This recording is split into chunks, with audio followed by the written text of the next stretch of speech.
Ito yan guys, ito ay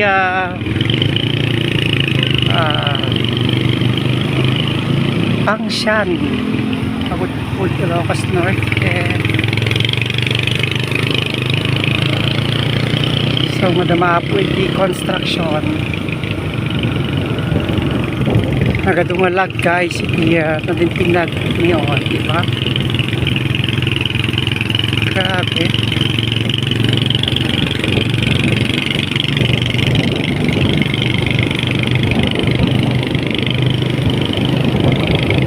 Basta ako nilangan ng Pansian. Ay, tiraas. Nakangat, mga ato.